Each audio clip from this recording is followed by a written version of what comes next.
ત્યાં તો કૃત્યુદિતી આવી બાળક પાસે અને બીજી રાણીઓ ત્યાંથી ચાલી ગઈ. કૃત્યુદિતીએ જોયું કે મારા દીકરાનું મૃત્યુ થયું છે. રાણી રોવા લાગી, રાજાને ખબર પહોંચાડ્યા અને રાજા પણ રોવા લાગ્યો કે હે મહારાજ, જો મારે જન્મ દઈ બાળકને પાછો લઈ લેવો તો મહારાજ દીધો શું કામ? આવો દીકરો શું કામ દેવો જોઈએ મહારાજ? અને બીજી બધી રાણીઓ રાજી થઈ કે આ કૃત્યુદિતી પણ આપણી સાથે આવી જશે. હવે રાજા ફરીવાર આપણી ઉપર ધ્યાન આપશે. રાજા બહુ રડવા લાગ્યો અને રાજાને બહુ દુઃખ થયો. મહારાજ, શું પાપ કર્યા હશે મેં એવા કે દીકરાનો જન્મ થાતે થોડોક 2-4 દિવસનો થયો અને મારા દીકરાને પાછો લઈ લીધો છે.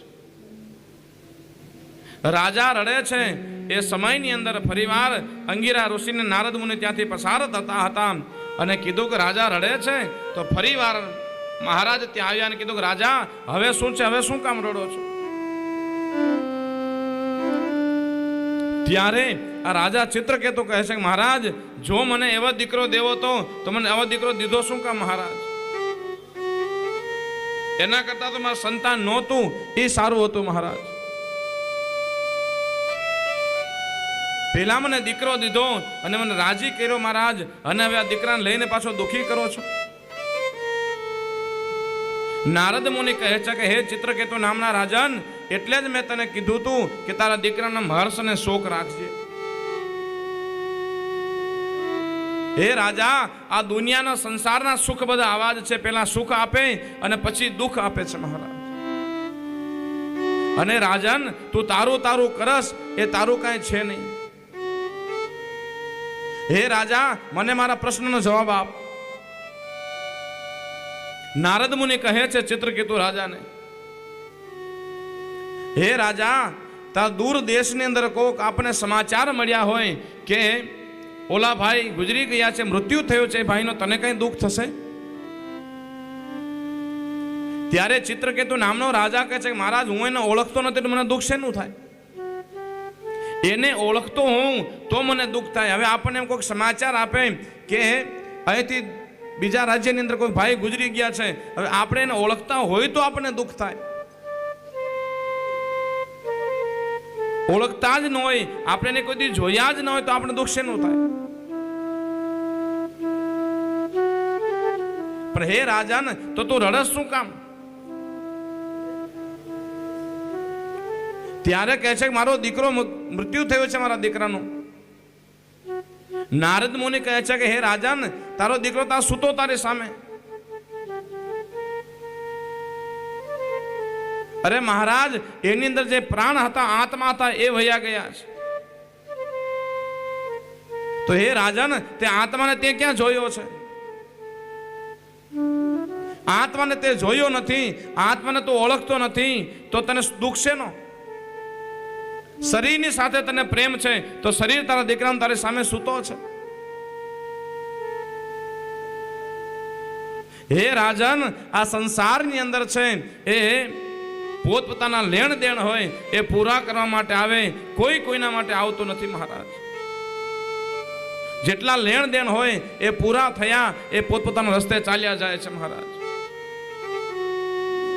કોઈ દીકરો બનીને આવે, કોઈ દીકરી બનીને આવે, કોઈ પતિ બનીને આવે, કોઈ પત્ની બનીને આવે, કોઈ માતા બનીને આવે, કોઈ પિતા બનીને આવે. અનેક રીતે આપણી ઉપર લેણા દેણી હોય, એ પોતપોતાનો ધર્મ નિભાવવા માટે, લેણ દેણ પૂરા કરવા માટે આવે અને પોતપોતાના રસ્તે ચાલ્યા જાય મહારાજ.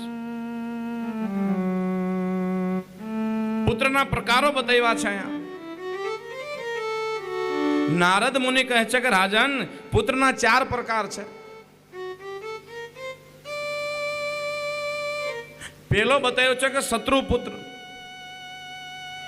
બીજો બતાવ્યો છે કે મિત્ર પુત્ર, ત્રીજો લેણદાર ને ચોથો દેણદાર. હે રાજન, જો આપણો શત્રુ પુત્ર હોય, ગયા જન્મની કઈક શત્રુતા બાકી રહી ગઈ હોય, તો એ શત્રુતા પૂરી કરવા માટે આ જન્મની અંદર આપણો દીકરો બનીને આવે છે. આનો પ્રમાણ છે. ઘણી ફેરે જોજો એ માતા પોતાના દીકરાને રાખતી હોય ખોળાની અંદર, દીકરો એટલો તોફાની થઈ ગયો હોય, એની માં કંટાળી ગઈ ને એના માના મુખેથી નીકળે, આ મારો દીકરો નથી, ગયા જન્મનો વેરી છે, વેરી મારો.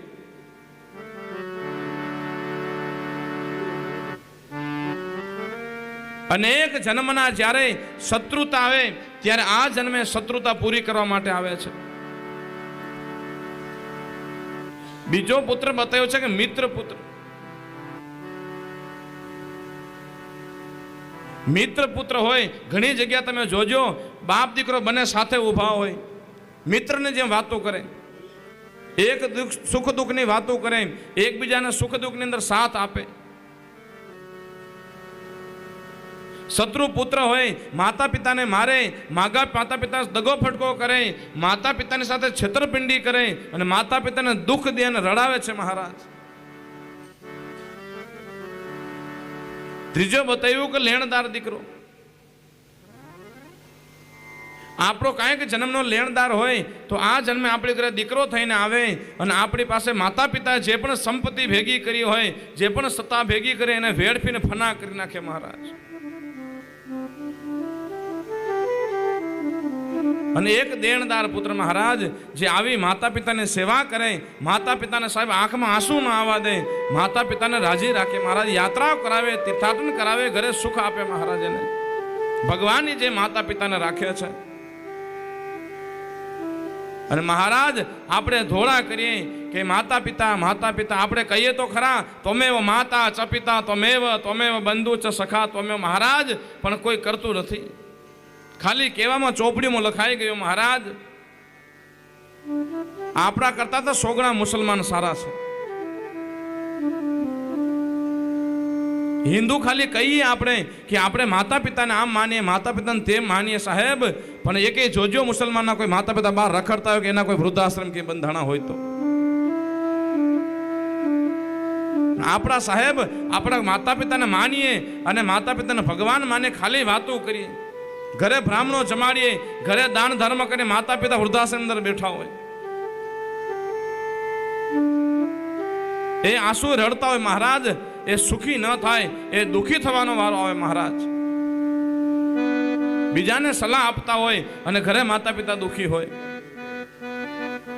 પોતે યાત્રા કરતા હોય અને માતા પિતા ઘરે રડતા હોય.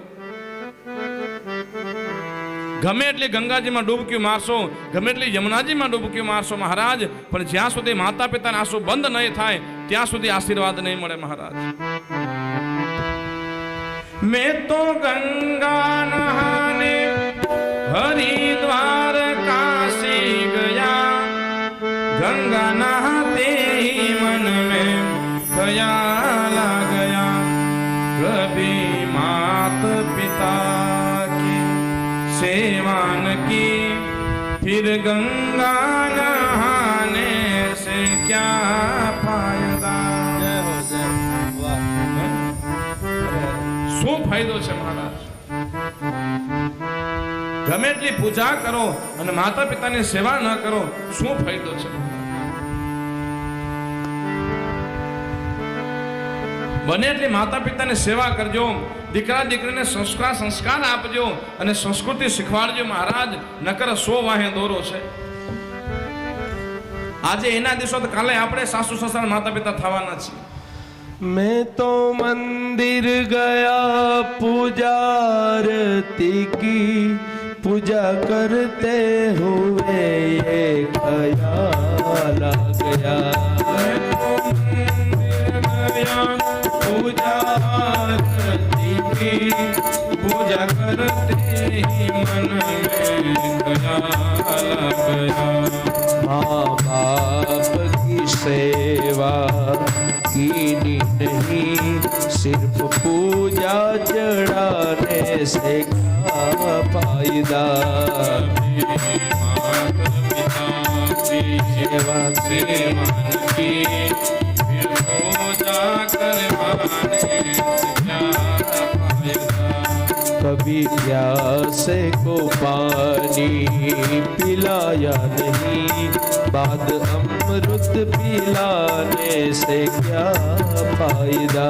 कभी प्यासे को पानी मिलाया नहीं, बांध अमृत पिलाने से क्या